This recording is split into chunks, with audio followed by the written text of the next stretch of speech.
তোমার হুজুর হেলিকপ্টার নিয়ে আসে 1.5 লক্ষ টাকা আমাকে দিতে হয়, সব হরিণ ব্যাংক ইচ্ছা গল্প করে চলে যায়।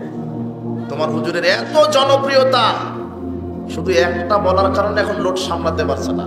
যদি জনগণকে বলতো 10 লক্ষ জনগণের সামনে যে এটা শিরক, এটা বেদাত, তাহলে তোমার হুজুর 10,000 লোককে সামনে পেত না।